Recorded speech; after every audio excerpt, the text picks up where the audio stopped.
Thinking about buying a franchise? Then the How to Buy a Franchise show is just for you. Here's your host, Dr. John Hayes. He's the author of numerous best-selling books about franchising and an international speaker at franchise conferences. Dr. Hayes is one of the few people in the world to be an advisor to franchisors and franchisees. Hi, I'm John Hayes. This is the How to Buy a Franchise show. You may be watching us on YouTube or tuning into the podcast on iHeartRadio or iTunes. Welcome and thank you for joining us. And as always, we're providing the best information we can to you about franchising from franchisors and franchisees. And my guest today is Justin Crandall.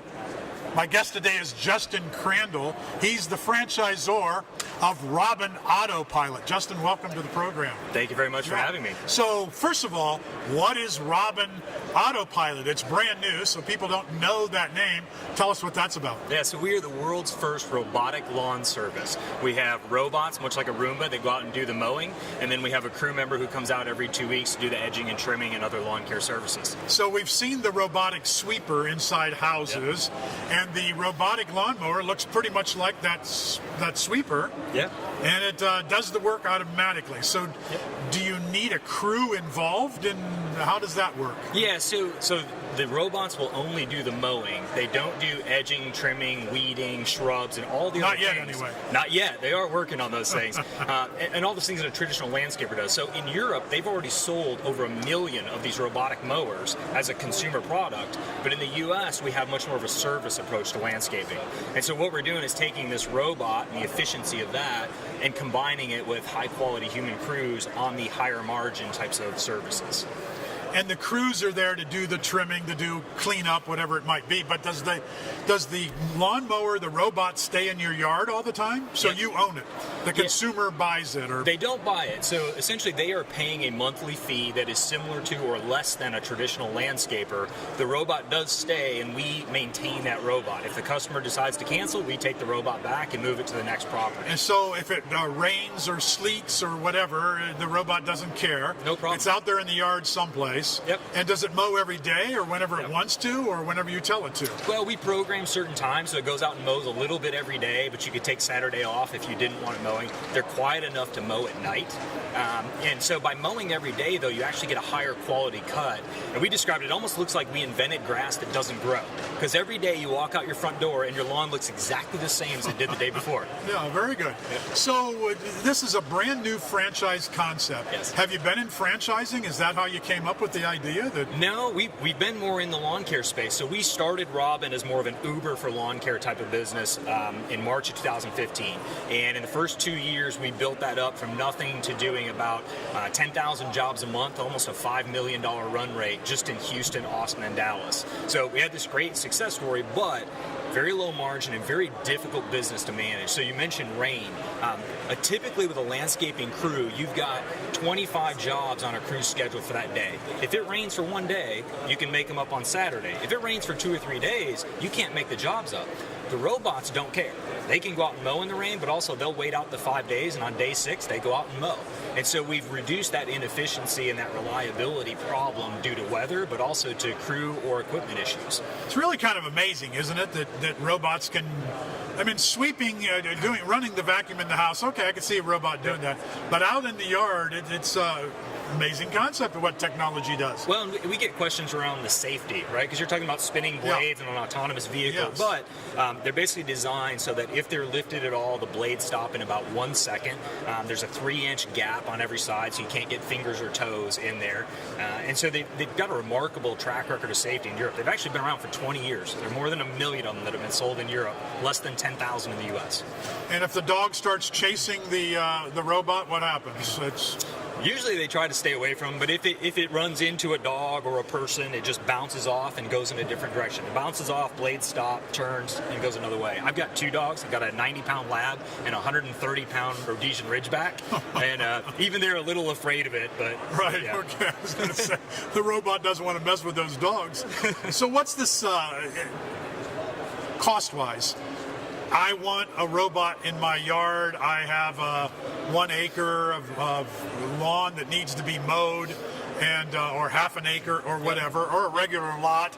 Yep. And so the economics of this. What's it cost me?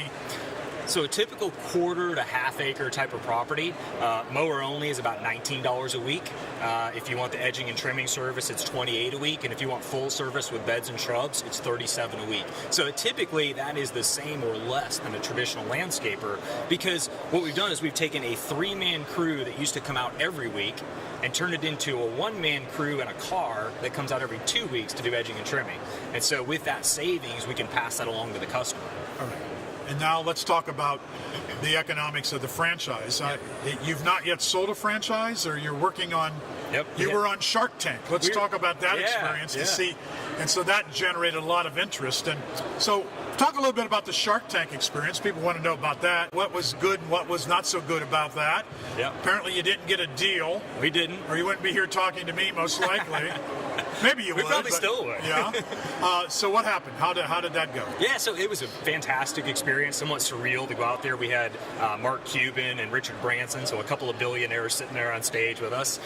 They did not give us the deal, I think for 2 reasons. One is we asked for a valuation of about $10 million, which is a bit bigger than what they usually do on the show. And then we're a service-based business instead of a product, and generally they like product companies better. But we got very positive feedback, and at the end of the day, we essentially got $5 or $6 million worth of free advertising. Yes. And so that generated, between that and a TechCrunch article, we ended up with almost 600 franchise leads, which has been great. It's a great way to get started, but our ambitions are big and we want to be nationwide, so we're continuing to look for new franchises. You're based in Dallas. We're based in Dallas. And you'll sell your first one, you hope, in Dallas, or you've already done a discovery day here? Yeah, we just had a discovery day yesterday. We had 6 very interested parties from across the country. We did have a few from Texas, Austin, here, Houston, but also from Indianapolis, Oklahoma, and we're really looking to get into California, Florida, and some other markets. So you'll continue doing discovery days, continue doing other kinds of marketing to attract franchise prospects? Yes, absolutely. And how, once your 600 leads dry up, what are you going to do to get more of them? Yeah, so we're looking at the directories. We've just started testing that to see what kind of lead flow we get from that. We're looking at the broker networks and deciding, is that a good fit for us? And then we've got some of our own custom thing. I mean, we've been very good at marketing on the consumer side. Franchising is new to us, but we think we can apply some of our approaches to marketing to potential franchisees as well. Your FDD is completed. You have an FDD to give to people, and you're ready to go. Yes. Well, interesting. So now let's talk about what's it going to cost me to buy one of your franchises. Yep. So the idea is to have a very low-cost entry point and a very low overhead type of business. So less than $50,000 on the low end gets you into the business. That includes the franchise fee and everything you need. Some people wonder how we can do that because these robots cost $2,000 each, but we are financing the mowers for the franchisees. Right? So we have a deal where we can actually get the financing, and they get the mowers for $35 to $50 a month, depending on which mower and which property size. Very good. Okay, so $50,000, less than $50,000. Less than $50,000. And you get a territory, or you get what? A zip code, or how does that work? Yep. So you get an exclusive territory of about 30,000 detached homes. So we do define it by zip code. So we look at how many zip codes do we need to get you to about 30,000 detached homes. That's population count would be around 150,000, 180,000, depending on how many apartments. Ongoing costs. What does it cost me to get? You know, I call you and I say, hey, I just placed 5 more machines. Yep. I don't have to come up with $10,000 to buy the machine, though. You're going to finance the machine. That's right. So it's a $200 deposit, and then depending on which machine, it's either $35 or $50 a month, only during the mowing season. So we don't charge you during the off season. So generally that means November through February, and some territories it would also include March. You would not pay anything for the mower. And it's an installment plan, so at the end you do own the mower. So after 2 to 4 years, depending on how many months you're paying a year, you own the mower and you have an asset. So your margins go up dramatically once those start to be paid off. And is there any reason why I'd want to buy the mower outright and not finance it through you? Is it interest is high, or is... No, I mean, we're keeping the interest cost essentially to what our interest cost is on the mowers. So you're welcome to buy it. It's just we want to keep that entry point low, and if you had to go out and buy 100 mowers up front, now your entry point's not $50,000, it's $200,000 to get into the business. We want to make this accessible. We think this is a great business for military veterans, millennials, and anybody that really wants to break into franchising. certainly is attractive because of the low-cost investment. How many days of training, or what's the training program like? Yep, so we have a full week of training in our office. It's 3 days in the classroom. We talk about our marketing programs, our operations, including a back-end system. We have a system we call Robin Aviator, which does everything from signing customers up to managing the crews to managing the robot inventory. We've invested over $1 million in that system to manage the business. So you get trained on that, and then we go spend 2 days in the field installing robots, installing a patented door that we made in order for the robot to move through fences between front and backyards. And then once that week is over, we go out and spend 3 days with the franchisee in their territory. How do franchisees get customers? Yep. So we've got a marketing playbook that helps them with this. It is initially, a lot of it is digital. So we use Nextdoor, Facebook, channels like that are very powerful acquisition sources for us. But also these robots are very visual. People need to see them to really believe it. And so we coach our franchisees on how to get out into the community. So find events where people are likely to be, but also what are high traffic areas, right? If you think about where can I put that robot that lots of people are going to see it every single day, it's literally like a rolling billboard, and you just program it to mow during those times of day when people are there. Interesting. And there are a lot of other things that we have, obviously. Do you have to be involved in the business every day? Can you keep a job and have this business as well? Do you allow absentee ownership? We really want the owner to be committed to it. Now, if you have somebody who is going to manage it and be day-to-day, we can have an investor-type owner, but somebody needs to be committed because you need somebody to go out and install the robots, maintain the robots, and then manage crews that are doing the edging and trimming and other work. What happens if the supplier of the robots cuts you off for some reason? Yep. They don't have any robots now. Yeah. So we've got multiple suppliers. If you look at the brands that make robotic mowers, Husqvarna, John Deere, Honda, Robomo, we have tested every single one. Literally, the manufacturers send people down here. I had 2 engineers from Japan in my home on Saturday talking about the Honda Mimo unit. And so there are multiple options out there, and we've just chosen the ones that we get the best reliability and the best price on. Any of them made in America? Not yet, because they've sold less than 10,000 in the U.S., so there's been no reason to have a facility here. The manufacturers will move manufacturing here once the U.S. hits critical mass, and that's why they're excited about what we're doing, because they know this is what it's going to take to break into the U.S. market, a full-service approach.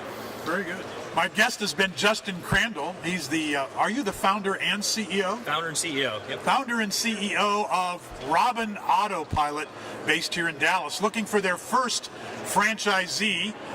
They were guests on Shark Tank, so they've had a lot of interest in their concept. If robotic mowing sounds like the kind of franchise that would interest you, and keeping in mind that it's a low-cost franchise under $50,000, this may be the perfect business for you to pursue. I'm John Hayes with the How to Buy a Franchise Show. Thanks for tuning in, and please look for more of our interviews on the How to Buy a Franchise Show. Thank you for listening to How to Buy a Franchise Show. If you want immediate assistance, visit howtobuyafranchise.com to contact Dr. John Hayes for a free consultation.